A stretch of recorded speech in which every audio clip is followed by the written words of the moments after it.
W ostatnim czasie dostałam wiele próśb o tą samą rzecz, o ten sam film.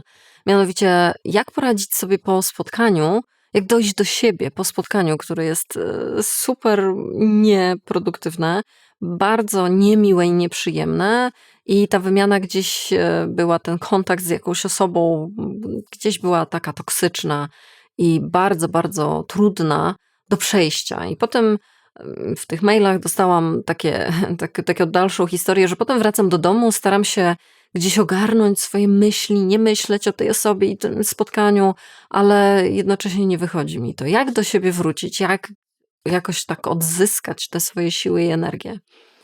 No i skoro dostałam takie pytania, no to myślę, że faktycznie to jest super pomysł na film, bo myślę, że to nie dotyczy tych tylko pojedynczych osób, które do mnie napisały, ale każdy z nas to zna i dobrze wie, jak to jest, kiedy gdzieś się wkradła w jakąś relację, wymianę, kontakt, toksyczność i potem każdy chce jakby strzepnąć z siebie ten emocjonalny osad, który pozostawiła ta rozmowa po sobie, tylko nie wiadomo, jak to zrobić, nie? No to poczekaj chwilkę, już będziesz wiedzieć, bo dzisiaj właśnie o tym mówimy.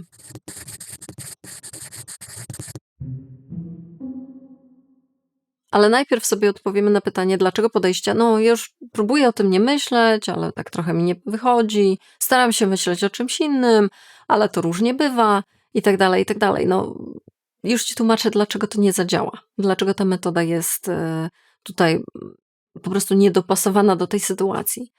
Dlatego, że taka rozmowa, w której czujemy, że tam jest jakaś toksyczność, nie dzieje się tylko i wyłącznie tu. Nie dzieje się tylko i wyłącznie w głowie, w twoim umyśle, gdzieś w eterze, nie wiem gdzie jeszcze. Ona się dzieje dosłownie w twoim ciele i na pewno twoje ciało ci o tym bardzo dobitnie pokazuje i mówi. Mianowicie czujesz napięcie? Czujesz, że robi ci się gorąco, że robi ci się zimno? Czujesz to bicie serca? Czujesz ciśnienie albo ścisk żołądka, gdzieś ścisk gardła? To jest kilka bardzo podstawowych symptomów, które możesz na sobie nosić podczas lub po takiej rozmowy, takiej wymiany. I dlatego właśnie, żeby do siebie wrócić w bardzo krótkim czasie, od tego zacznijmy. Bo ten emocjonalny osad jest bardzo fizjologiczny, on jest bardzo fizyczny. A coś zmienić na poziomie fizycznym tylko i wyłącznie myślami, no to będzie bardzo trudne. A zatem musimy przejść do działania fizycznego, dosłownie fizycznego. I może być ono bardzo, bardzo krótkie. To nie o to chodzi, że musisz właśnie ćwiczyć, nie wiem, co zrobić sobie z 2-godzinną sesję jogi. Jeżeli masz na to czas i miejsce, super. Natomiast jeżeli to ma potrwać kilka minutek, no to zaczynamy od ciała. Punkt numer 1. Krok pierwszy. Fizyczne strzepnięcie energii. Żeby nasze ciało się inaczej czuło, przez to nasza głowa inaczej myślała, musimy to ciało najpierw trochę rozluźnić. Bo pamiętaj, ono ma bardzo dużo w sobie w tym momencie napięcia. Musimy je z siebie strzepnąć. I tutaj będę się opierać na ćwiczeniu z nurtu TRE, czyli Trauma Release Exercises, które wydaje się bardzo intuicyjne, bardzo proste w wykonaniu i gdzieś nam jednocześnie bardzo pomocne. I mówię to nie tylko z teorii, ale także z praktyki. Generalnie rzecz biorąc, chodzi o to, żeby z siebie troszkę wytrząść tego, co się nagromadziło w ciele. Czyli zaczynamy od takiego strzepywania dłoni, czy rąk, jakbyś miała lub miał strzepywać duży nadmiar wody na nich. Jednocześnie możesz to robić tylko i wyłącznie w obrębie właśnie rąk lub w całych ramion, lub zacząć w tym momencie także wręcz trochę podskakiwać, tak żeby to przez całe ciało przechodziła ta fala strzepywania, a na sam koniec możesz dodać jeszcze do tego głośne wydechy połączone z dźwiękiem jakimś takim wyrzucającym z ciebie dużo napięcia typu I oczywiście nie robimy tego super długo, to może być tylko 1 minutka, i także to nie jest coś, co wymaga wielkich ceregieli, natomiast daje to sygnał układowi nerwowemu oraz całemu ciału, że teraz z siebie to zrzucamy. Jest to symboliczne, a zarazem bardzo fizjologiczne i w ten sposób, a nie pukając do swoich myśli, zaczynamy z siebie zrzucać ciężar i napięcie po trudnych rozmowach i spotkaniach. To jest pierwszy krok. Minęła minutka, przechodzimy dalej. Krok drugi, oczyszczenie wodą. Tutaj możesz podejść do tego bardzo dosłownie, ale i także bardzo metaforycznie. Woda jako ten element, który nas dosłownie oczyszcza. Chodzi o to, żeby złapać sensorycznie kontakt właśnie z wodą. Dobrze jest, jeżeli ona nie jest temperatury ciała lub takiej komfortowej, ciepełko, takie komfortowe, tylko jeżeli na przykład jest ona zimna, albo bardzo ciepła, albo na przemian i zimne, i ciepłe sobie zmieniamy. I tutaj zależy od Twoich możliwości i miejsca, w którym się znajdujesz. Jeżeli masz tylko dostęp do umywalki, no to myjemy sobie ręce, nadgarstki, gdzie przechodzi też nerw błędny, który też w tym momencie dostaje sygnał sensoryczny do wybicia się z stanu napięcia. Więc myjesz te ręce pod zimną wodą. Jeżeli masz taką okazję, myjesz twarz pod zimną wodą. Jeżeli masz do tego okazję, to idziesz pod ten prysznic.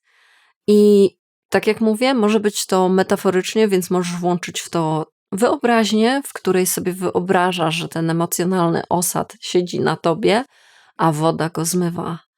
I ścieka po tobie i po prostu jest warstwa po warstwie usuwane napięcie z twojego ciała. Jak widzisz, drugi punkt tyczy się także ciała, bo naprawdę warto mu poświęcić więcej uwagi ze względu na to, że to ciało na sobie dźwiga to napięcie, które tak bardzo nam dokucza. Dopiero teraz przejdziemy do głowy. Krok trzeci, powrót do siebie z samowspółczuciem. No i oczywiście, które narzędzie ci zarekomenduję, jeżeli chodzi o jakiekolwiek trudności.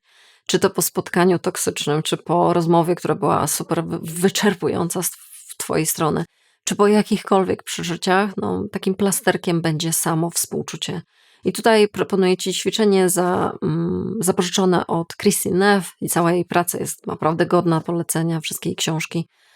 Mianowicie pauza z samowspółczuciem, czyli krótki moment, kiedy po tych pierwszym i drugim kroku siadamy ze sobą, kładziemy sobie rękę na sercu i mówimy sobie kilka życzliwych słów. Bo pamiętaj, że w tej sytuacji, która ciebie doprowadziła do takiego napięcia, właśnie tego zabrakło. Więc nie czekamy na to, aż to przyjdzie z drugiej strony, tylko dajemy sobie sami to ukojenie.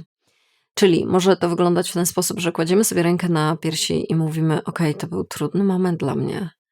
Czy pierwsze, co robisz, to jest walidacja swoich własnych uczuć, to jest przyznanie się, to nie jest zaprzeczenie, to nie jest zamiatanie pod dywan, to nie jest jakakolwiek ucieczka czy uniki i nakładanie maski, że dobra, ja sobie ze wszystkim dam radę i w ogóle nie muszę się nad sobą roztkliwiać. Nie. To w ogóle wyrzucamy do kosza i mówimy sobie: okej, to jest dla mnie trudny moment.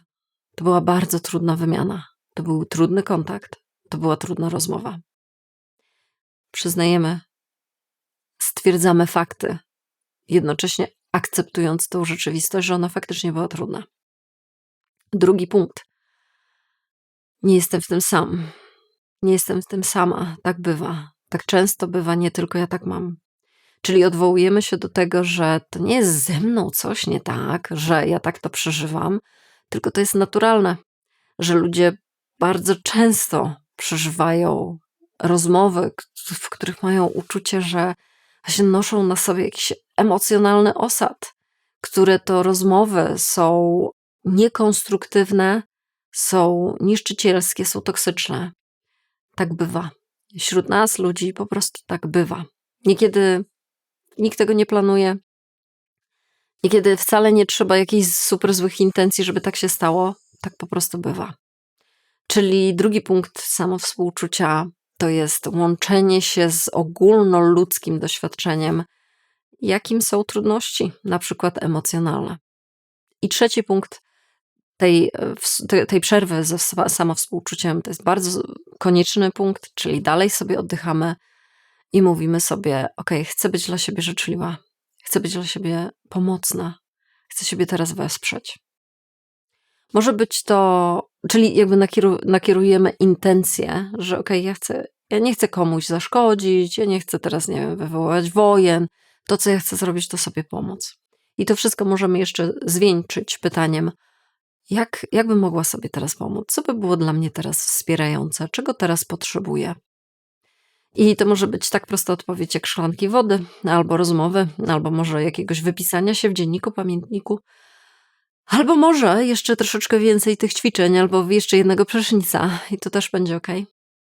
Zauważ, jak bardzo skręciliśmy w stronę tego, że dzieje się coś fatalnego, nie umiem opanować swoich myśli i tak dalej, gdzieś pretensji do siebie i napięcia fizjologicznego w pytanie, czego teraz potrzebuję, co by mi teraz pomogło.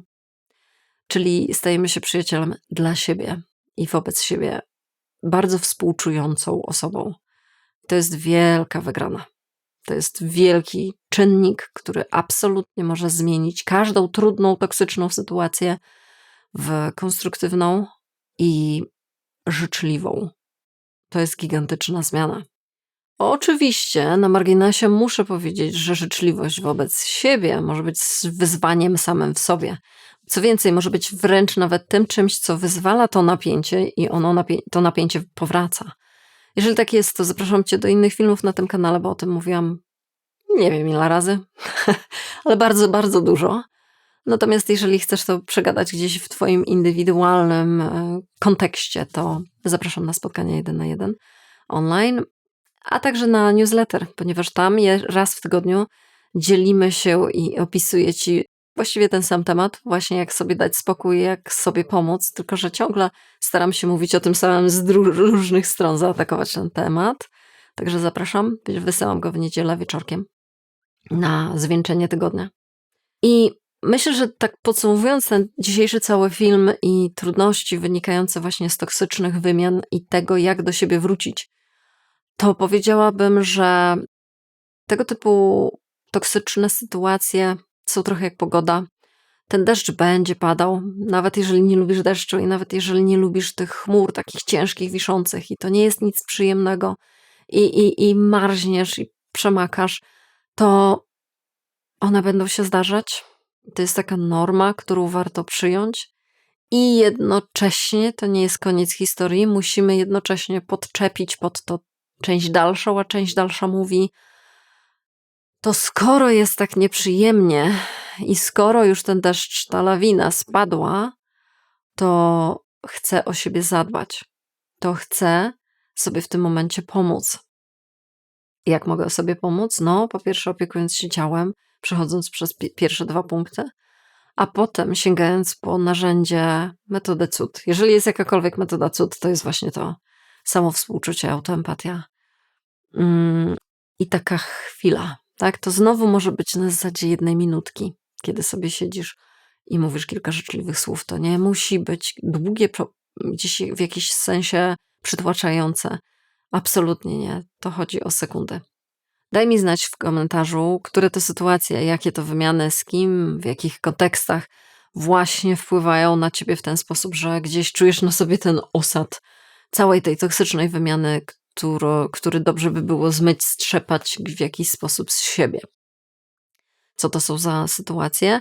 Być może masz jakiś swój własny patent, który stosujesz, czyli swoją parasolkę na ten deszcz, który jest nieunikniony. Daj znać w komentarzu, bo to jest super fantastyczne. To jest po prostu fantastyczne, jeżeli właśnie w komentarzach uczymy się od siebie. To są zawsze takie perełki, komentarze, które uwielbiam widzieć i czytać, że ktoś się dzieli swoją własną metodą, która działa. To bardzo, bardzo cenne. Przy okazji jest to cenne dlatego, że zostawienie każdego komentarza, kliknięcie subskrypcji na tym kanale to jest wsparcie tego, co robię i to jest współuczestniczenie w tym kanale. Także wielkie dzięki dla wszystkich osób, które to robią, a także poprzez platformy Patronite i Buy Coffee bardzo, bardzo doceniam waszą obecność. Jest po prostu bezcenna. I cóż, widzimy się następnym razem. Do zobaczenia.